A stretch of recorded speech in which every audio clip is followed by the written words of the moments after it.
Sayın Divan, Sayın Başkan, Sayın Genel Başkan Yardımcım, Sayın Milletvekilim, değerli büyüklerim,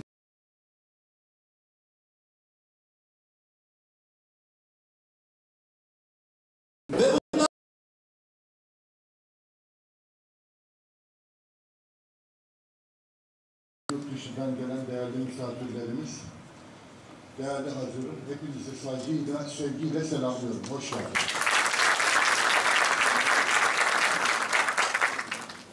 Kurul toplanırken ben de binadan içeriye giriyordum. Bir büyüğüm karşıladı beni.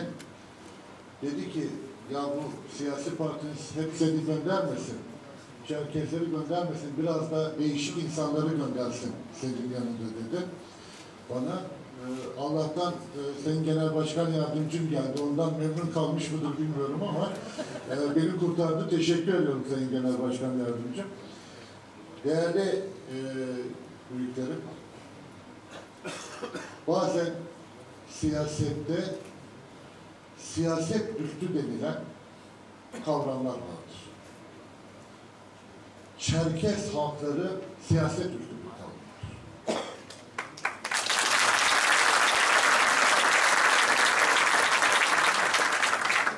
Konuşurken ya da bahsederken siyasetçilerin dahi orasından ya da burasından siyaseti içine sokarak, değinerek ya da değindirerek Çerkez halklarından bahsetmesine hiç gerek yoktur. Çerkezler kendileri için bile her zaman için dua ederken Tanrım bizim ülkemizi bahtiyar kıl ama büyük ülkeleri bahtiyar kıl ama bizim ülkemizi de unutma diye dua ederler. Onlar kendilerinden önce bütün ulusları düşünen, onlar kendilerinden önce bütün insanları düşünen bir halktır.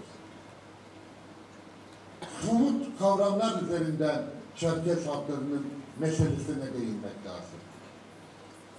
Türkiye Büyük Millet Meclisi'nde Çerkez halkları ile ilgili söylenecek tek bir şey var. Onlar ne istiyorlar? 150 yıl önce sürüldükleri vatanlarına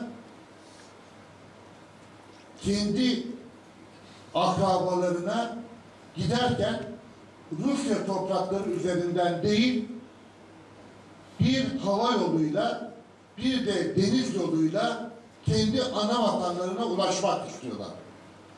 Bundan daha meşhur bir hak var mı? Yok. Bu hakkı önümüzdeki dönemde Türkiye Büyük Millet Meclisi'ne bir kanun olarak teklif edeceğim. Bütün arkadaşlarımdan desteklemelerini rica ediyorum. Bu kadar net bir hakkı.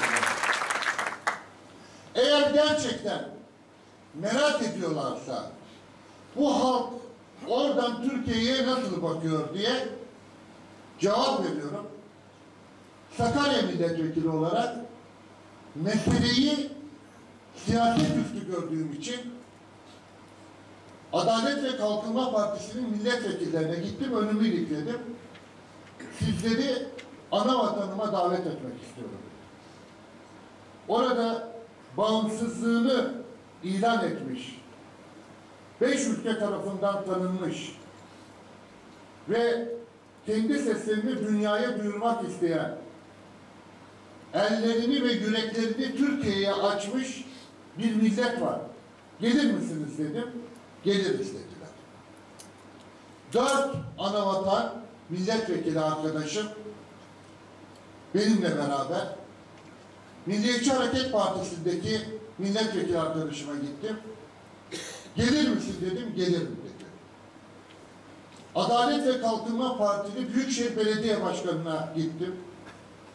Sevgili belediye başkanım, biz Son kentiyle kardeş şehiriz. Sen de Büyükşehir'in belediye başkanısın. Kardeş şehrine gidiyoruz. Bizimle beraber gelir misin dedim. Gelirim dedi. Rektöre gelir misin? Gelirim. ticaret odasına gelir misin? Gelirim. O zamanlar Dışişleri Bakanı'ydı, Sayın Davutoğlu'nu aradım. Valimiz de gelmek istiyordu. Sayın Davutoğlu'na duygularımızı aktarınca, Abhazya'yı anlatınca tüylerim diken diken oldu. Bari valiyi bırak, diğerleri gelsin dedi. Vali kaldı, diğerleri gittik. Hepimiz kardeşçe gittik. Kardeşlik duyguları içerisinde geldik. Gelenlerin hepsinin ortak bir duygusu vardı. Orada bir Abhazya devleti vardı. Hepsi Türkiye'nin kardeşiydi. Hepsi de burada ilan etti.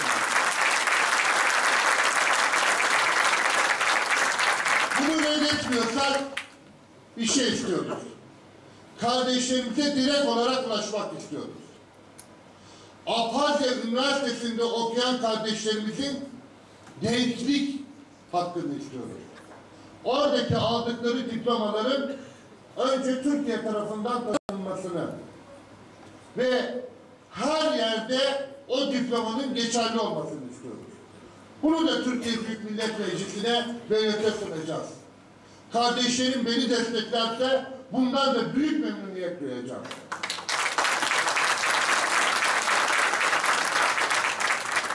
Değerli büyüklerim, değerli arkadaşlar, biz bütün yüreğimizi açarak bütün insanları kucaklamak istiyoruz. Gürcistan'la hiçbir problemimiz yok. Bizim için savaş bitmiştir. Biz barış istiyoruz. Gürcistan'la da barış istiyoruz. Rusya'yla da barış içinde yaşamak istiyoruz. Dünyanın bütün ülkeleriyle barış içerisinde yaşamak istiyoruz. Bizim için savaş yok. Biz tek bir şey istemiştik. Hakkımız olan bağımsızlığı istemiştik. Şimdi tüm dünyaya özgürlüğümüz için bağırıyoruz, haykırıyoruz.